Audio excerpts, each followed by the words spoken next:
Well, good morning. It's great seeing all of you here this morning on a beautiful Sunday morning. Am I right? You guys, I think, get extra points for coming out today. Thank you for being here this morning, braving the elements. And also, let's give a big thank you to the band for leading us. And Matt and the ladies always do such a great job and kind of juice us up a little bit this morning on a really, really cloudy, rainy Sunday.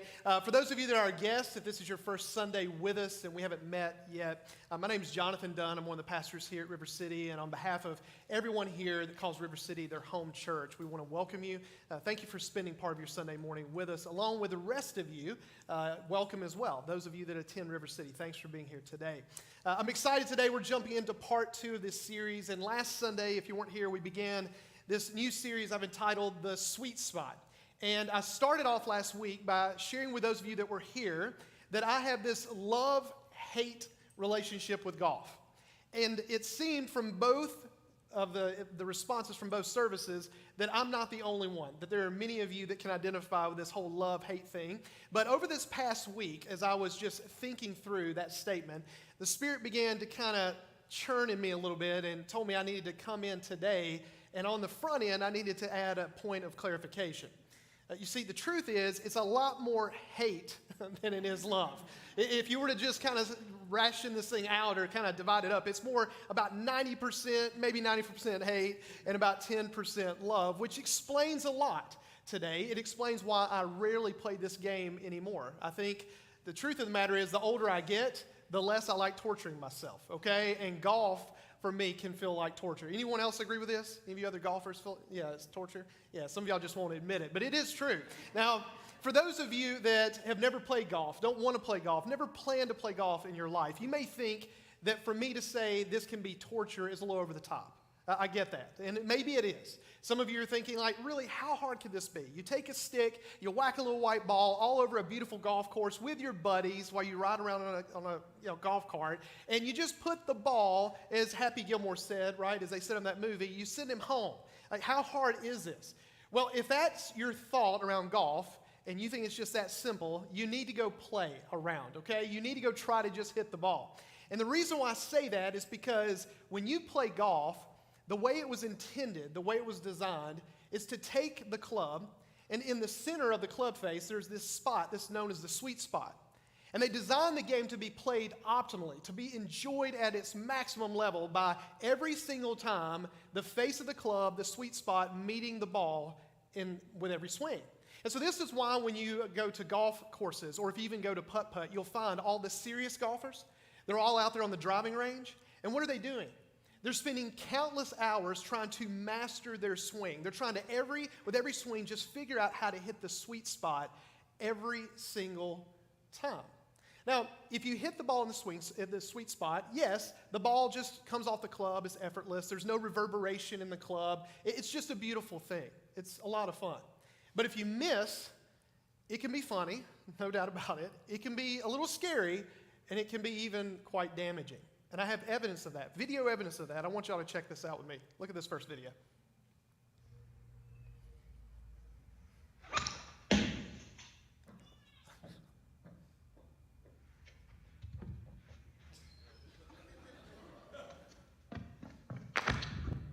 Okay, now, I know that it's not synced to the video and the sound of the glass shattering in the window, but it's a lot funnier if you watch it on your computer, okay? But let me just break this down for all of you, okay? Positive, negative result. Okay, the positive was that this fella, he made good contact on his swing, okay? I would have been pretty happy with that contact.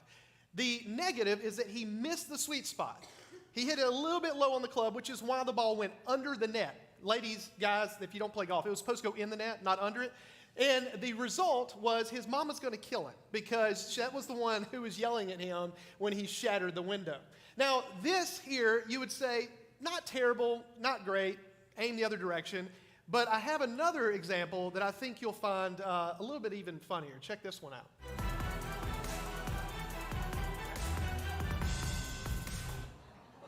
Okay. Now, let's break that one down, okay? The positive, there's not one. The negative, the whole thing. And what was the result? probably thousands of dollars as far as that cushion or whatever on the back of that boat. So here is what we can take from these. I think this is a good summary of the way we can summarize these two golfers. Both of these guys were absolutely determined. They gave maximum effort, didn't they? They wanted to absolutely clobber the ball right in the middle of the sweet spot. But it wasn't enough. They missed, and it was pretty bad. Both of those misses cost them quite a bit. And this tells us a lot about golf, doesn't it? What it tells us about golf is that you can have all the determination in the world, maximum effort, desire the whole thing, and it still not work out for you. Because if you miss the sweet spot of the club, things like this can happen. You see, the truth of the matter is, when it comes to golf, the most important thing is what I shared last week, and that's the approach. The approach is what matters. When it comes to hitting the ball in the sweet spot of the club, the approach is the most important thing. Now, the approach is not one single thing.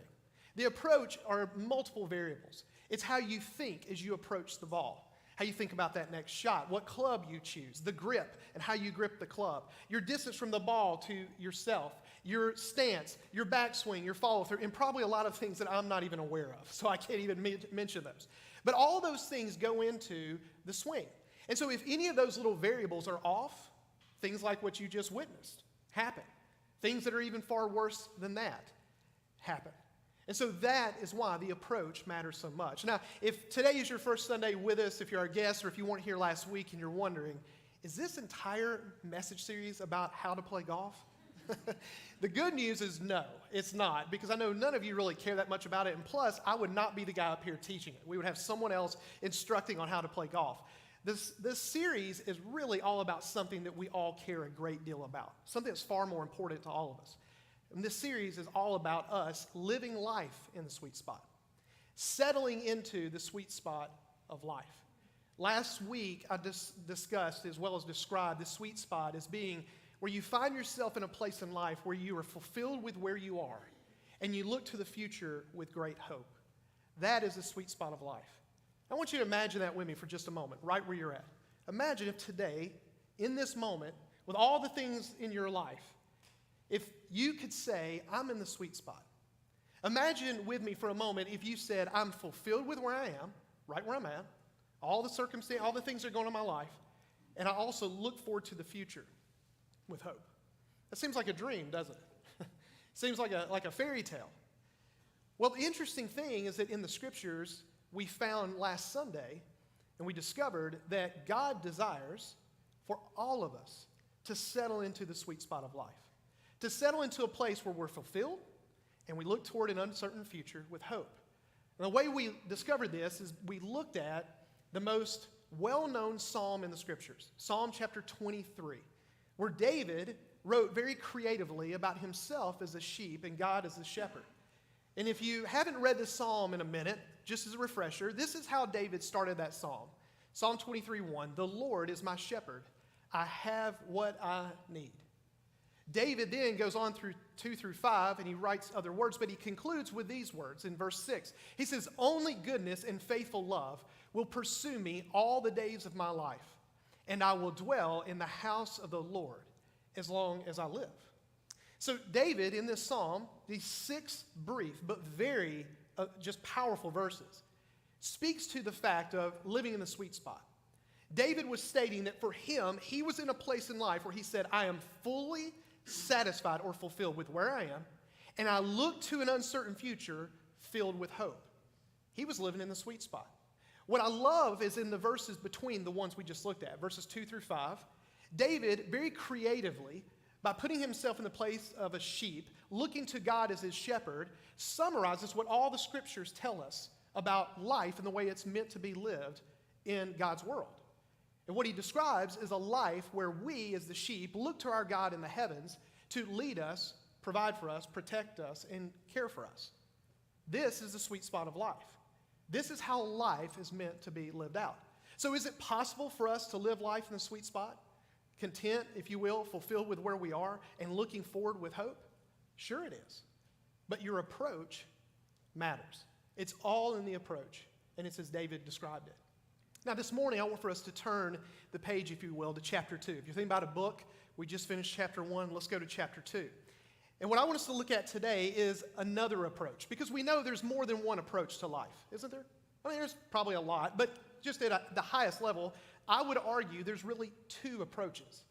And today we're going to look at the approach of an individual who was fully aware of the counsel that David gave on how life is meant to be lived by us in God's world, about life and living in the sweet spot. This guy knew Psalm 23. But what's interesting about this fella is this is a guy that if we would have been around in his time, in his life, from the outside looking in, our judgment likely would have been, this dude is in the sweet spot. This guy is living the good life. And the reason why we would have thought that is because he had everything you can imagine. Everything. When I say everything, I mean everything. But if we would have assumed that, like I'm sure many people in his day did, that he had found the good life, he was in the sweet spot, however you want to put it, if we would have thought that, we'd have been completely wrong. Because what we would not have known were the thoughts this guy had going through his head, where he was in his heart. But thankfully, at some point later in life, he sketched out this season of his life. We don't know how long this season was. We don't think it was his full life, but it definitely at least a part of his life. And he sketched out his approach to life, but then he also sketched out for everyone that read this, and us today, just what he thought about it, where it took him. And his approach, as he wrote this out, he communicates through this, what he chronicled for us, it didn't take him to the sweet spot, but he found himself in what I would refer to as the bitter spot. He was very cynical. He was very just upset. It was not a fulfilled guy. Now, who am I talking about? Some of you may be catching on to some of the hints. If you haven't yet, I'm talking about King Solomon. Solomon was the son of David, King David. So after King David was king, Solomon followed in his footsteps. He got all the power. He got all the influence. He had the name, the great name of the king of Israel. And Solomon is credited for writing some of the Proverbs, Song of Songs or Song of Solomon, as well as Ecclesiastes. And what we're going to do today is we're going to look at just a little, because there's 12 chapters. We don't have time. Y'all would leave before we finished. We're going to look at a little of what Solomon sketched out for us as far as his approach to life. And then at the end, we'll see who got it right, his pop or Solomon. Check this out with me. In Ecclesiastes chapter 1, verses 1 through 2, Solomon began by writing this. He said, "The words of the teacher, son of David, king in Jerusalem, absolute futility, says the teacher. Absolute futility. Everything is futile." Okay, so Solomon begins by identifying himself as the son of David, the son of the king, the former king of Israel. He then refers to himself as the teacher, saying, I'm going to explain some things to you, or as the preacher. And then what he states is that as he looked at life, he said it's absolute futility. Everything is futile. Your translation may use a different word here. The Hebrew word can be translated, that is translated in this translation, the CSB, as futile or futility, as meaningless, smoke, vapor. It just depends on the context. But the big point that Solomon was making as he started off Ecclesiastes is as he looked at life, to him, it was all unfulfilling. Very unfulfilling.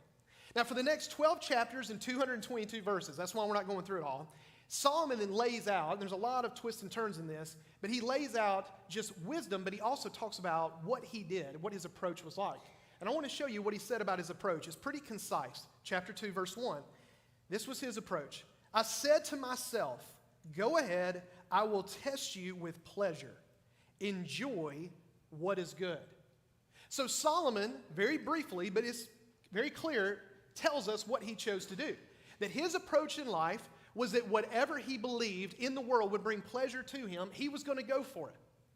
That he said he's going to test it on himself, which is interesting, the word he's using there. Because he's acting like he's the guinea pig, and he's going, I'm going to do this grand experiment with all this pleasure, and we'll just see how this goes. Now drop down with me in verse 4. Now he explains some of the things he threw into the test tube. This is what he did. I increased my achievements. I built houses and planted vineyards for myself. I made gardens and parks for myself and planted every kind of fruit tree in them. I constructed reservoirs for myself from which to irrigate a grove of flourishing trees. I acquired male and female servants and had slaves who were born in my house. I also owned livestock, large herds and flocks, more than all who were before me in Jerusalem. I also amassed silver and gold for myself and the treasure of kings and provinces. I gathered male and female singers for myself and many concubines, the delights of men. So I became great and surpassed all who were before me in Jerusalem. My wisdom also remained with me. All that my eyes desired, I did not deny them. I did not refuse myself any pleasure. Well, I would agree with Solomon. He sure did not deny himself, did he? Especially on the concubine part. So Solomon had this test tube, and he threw all these ingredients in it. And here's the summary of what all he threw in there. He had lots of houses and vineyards that he built, parks, male and female servants, livestock, flocks, gold, silver, treasure, male and female singers, and then many concubines. So I think it's pretty simple to look at this and say that Solomon had the mantra of go big or go home. He wasn't going to just do one thing. He was going to do it at 1,000, like literally 1,000. He was going to do everything he could to bring pleasure into his life. So how did this experiment go for Solomon? He tells us, verse 11, check this out. When I considered all that I had accomplished and what I had labored to achieve, I found everything to be futile and a pursuit of the wind. There was nothing to be gained under the sun. Wow. So after he went out, made it his aim in life to take in everything he could to bring pleasure into his life, he took a step back after he had tested all this in his life, and he said, I'm unfulfilled, and there's nothing to be gained. There's nothing that can be held on to. What was his assessment? The experiment was a total failure. Total failure. Now, to help us just understand a little bit of the difference between him and his father, I want for us to look at their two approaches and just what they wrote briefly and the contrast between them. King David said this, again, at Psalm 23:1, the Lord is my shepherd, I have what I need. Look at how Solomon started Ecclesiastes. Absolute futility, everything is futile. David concluded Psalm 23 with these words, only goodness and faithful love will pursue me all the days of my life, and I will dwell in the house of the Lord as long as I live. But look at how Solomon wrapped up in his assessment. When I considered all that I had accomplished and what I had labored to achieve, I found everything to be futile and a pursuit of the wind. So David, and the way he looked at life, where he was in life and how he looked to the future was very different than the way Solomon looked at where he was in life and to the future. Do you agree? You see, for Solomon, his approach took him to a place where he was unfulfilled and where he also had no hope. He thought the worst about the future.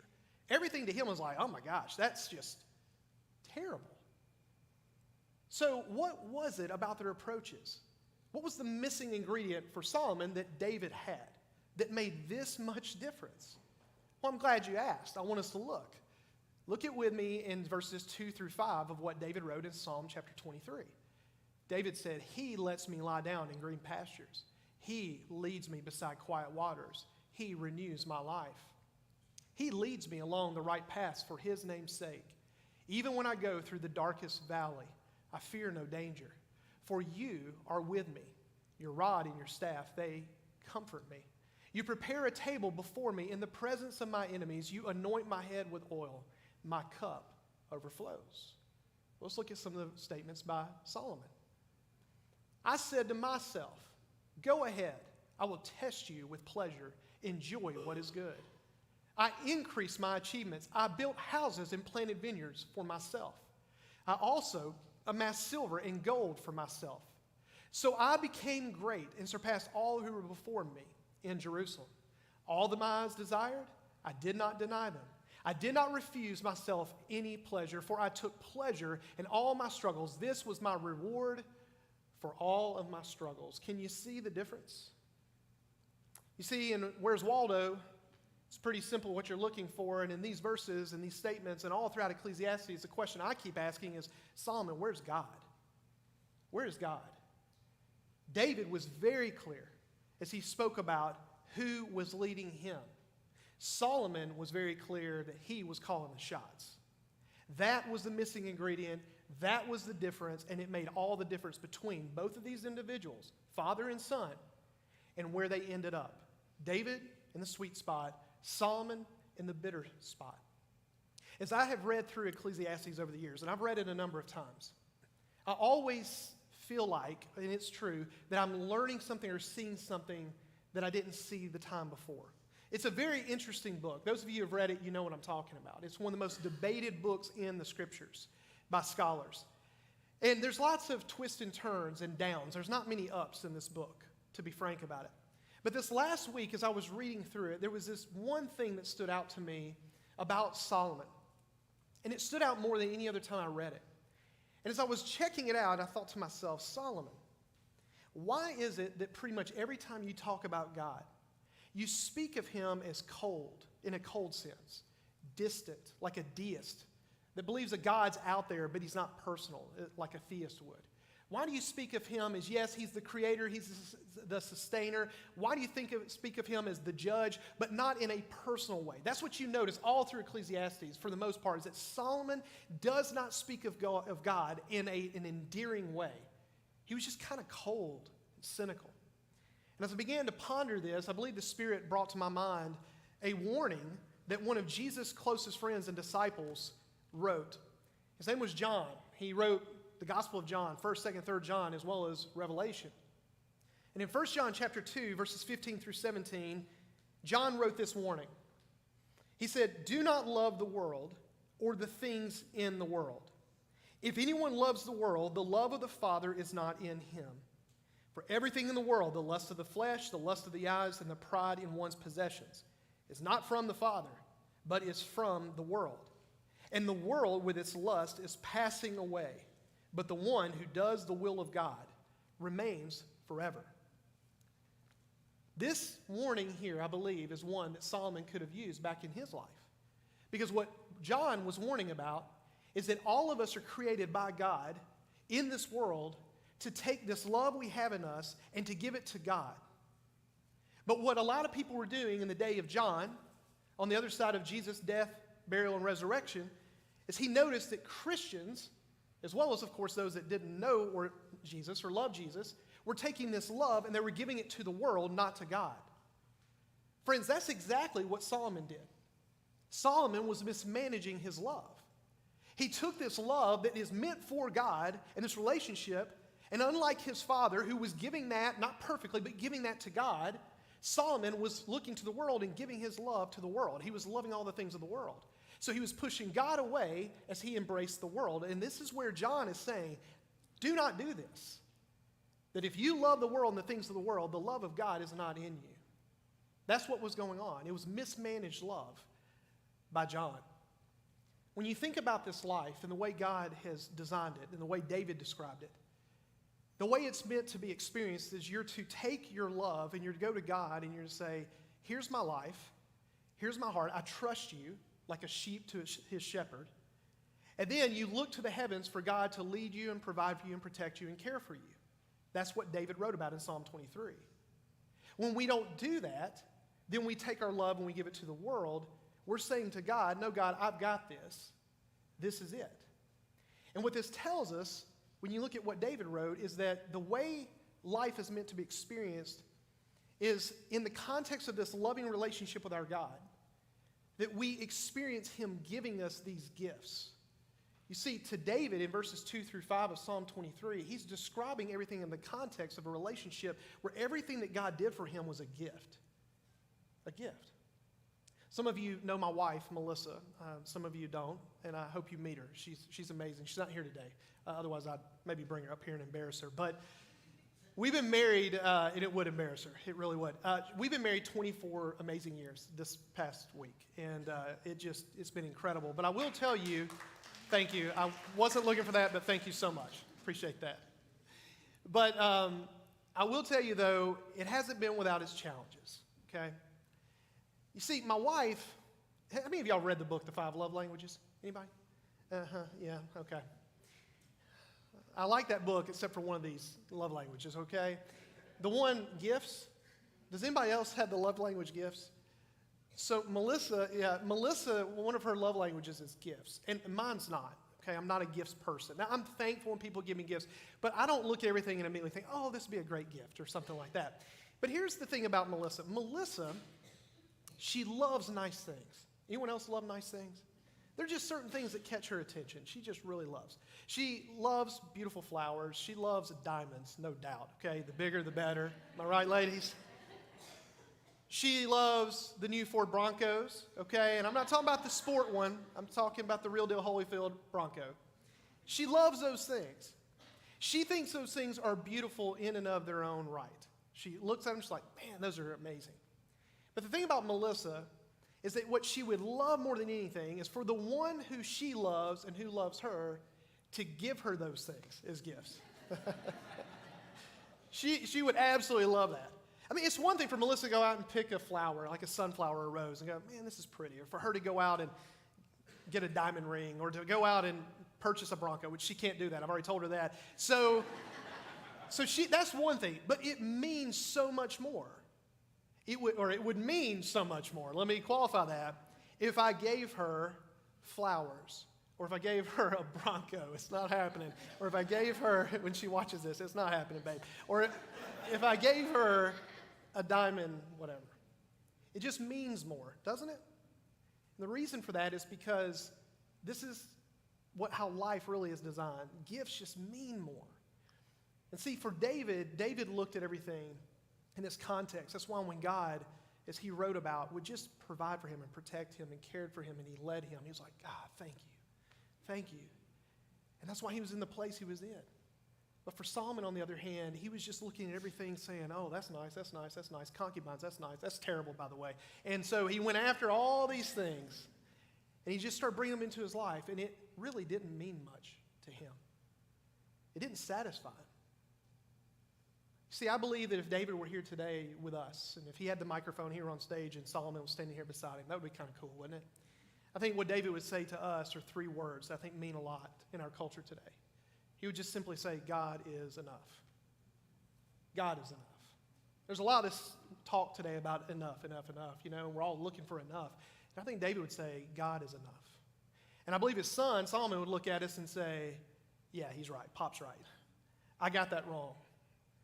And I just totally whiffed on that. And that was the issue for Solomon. Solomon was looking for enough in the world to satisfy something that only God alone can satisfy in his soul.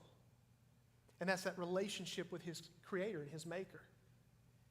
His dad didn't get it perfect. We all know that. If you've listened to and read about the sin and some of the bad decisions that David made, there's no doubt he did not get this perfect, just like all of us.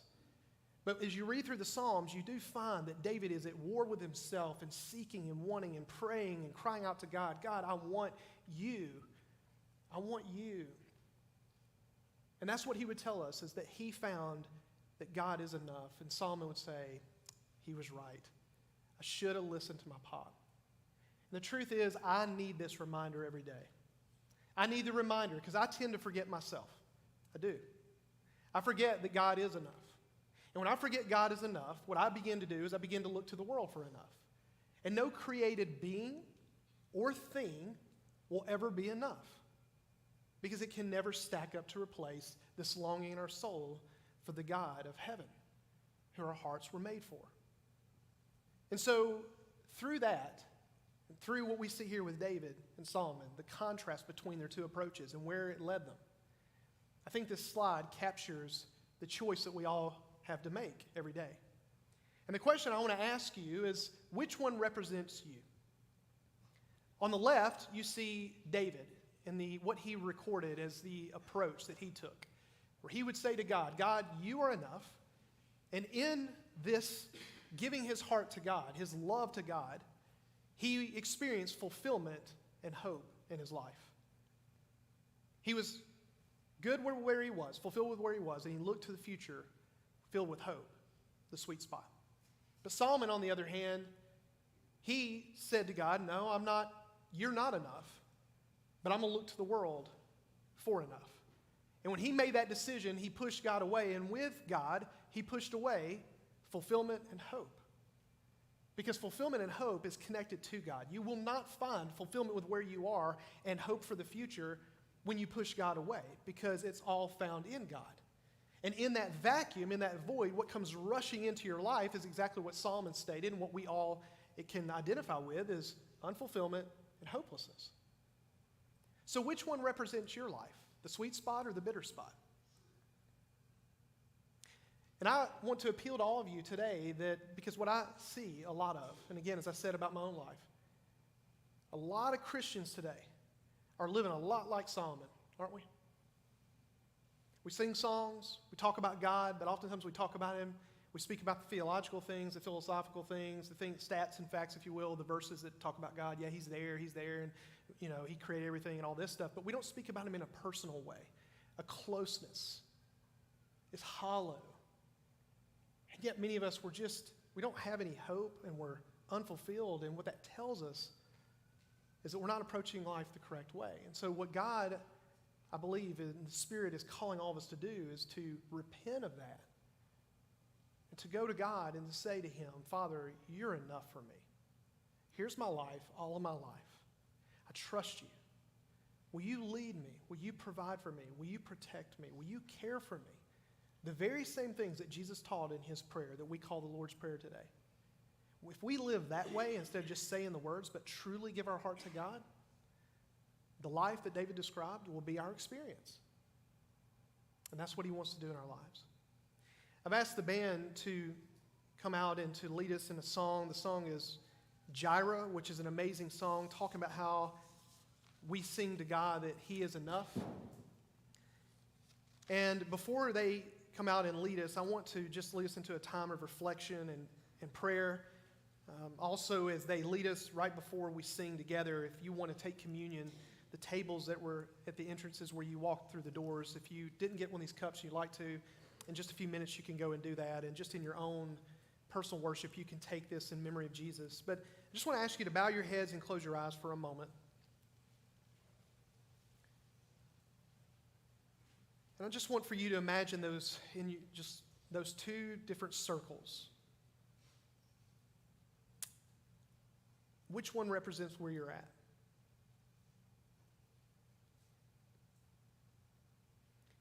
And then which one represents where you want to be?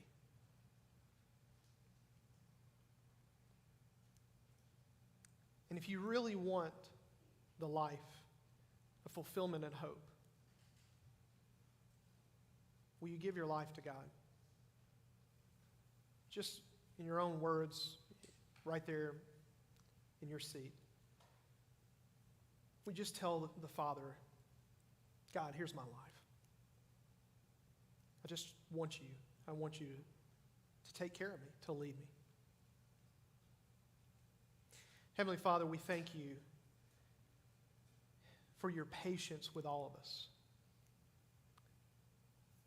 I know if David were here today, he would be the first to admit that he whiffed on this more than maybe he got it right. But we're grateful that you moved in his life in such a way that one day he wrote those words of Psalm 23 saying, this is it. So that for us today, we can see the vision for the way life is meant to be experienced. Spirit, I just ask that in all of our hearts today that you would point out the things that we are looking to in the world that we are loving more than God. For some of us, God, it's our money, our stuff. For some, it's just being known, thought of in a certain way. For some of us, it's our success. There's all these different things, God, that we pursue more than we pursue you. And I just ask you, Spirit, if you would just show us that as Solomon was writing, that's a dead end. Like literally a dead end. There will come a day where it's over. And I pray that, Spirit, that you would help us to see that we need to let go of the world and hold on to you. So as we just spend a little time with you, God, will you just speak to us? And as we sing this song, I pray that, Spirit, you would put this song in our hearts. And we ask these things in Jesus' name. Amen. You can continue to pray.